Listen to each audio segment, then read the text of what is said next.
Hello, I'm John Bachman. Canadian authorities still haven't released the name of that soldier killed in today's shooting at their National War Memorial, but police do say they are taking all necessary measures to keep citizens safe. All available resources have been deployed to this ongoing police operation. Our priority is the safety and security of our community. Additional resources are on standby should they be required.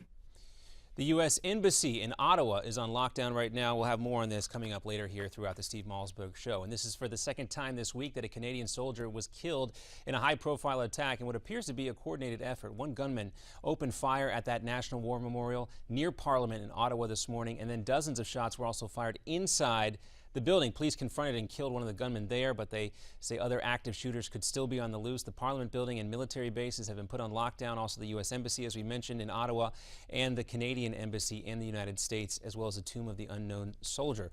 Up in Ottawa, police reported shots fired at a nearby mall, also at a hotel. People in the area are being told to stay away from windows in rooftops. Of course, earlier this week in Quebec, a terror attack involving a car killed another soldier there. Investigators say the suspect, Martin Rouleau, had recently fallen under the influence of radical Islam. He drove his car into two soldiers near Montreal, killing one of them. The other victim's injuries were described as less serious. Rouleau was eventually shot and killed by police after a short chase. Canada also raised their terror threat level in the recent days. And the CDC announces new Ebola screenings for travelers. The Centers for Disease Control says anyone entering the United States from Liberia, Sierra Leone, or Guinea will be monitored for a 21-day period. The measure also goes into effect on Monday, and travelers must check in with health officials to have their temperatures read every single day.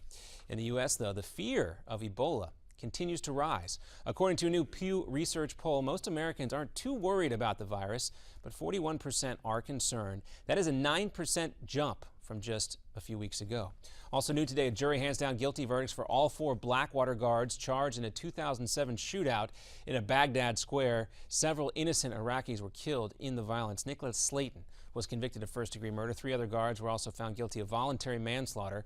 Slayton faces life in prison, and the other men are looking at 30 years behind bars. They insist, though, the shooting was in self-defense. And MSNBC host Rachel Maddow blasting Democratic Senator Kay Hagan for skipping last night's debate. So for you voters, we present this hour-long conversation with just the Republican candidate on TV for an hour, uncontested, so he can tell you what he thinks without any time constraints and without anybody rudely interrupting. Well, Hagan's camp said they were only agreeing to 3 debates, but this was 4. Still, not very happy that she did not show up last night. John Bachman, another Newsmax Now update coming up here in 30 minutes. Now back to the Steve Malzberg Show.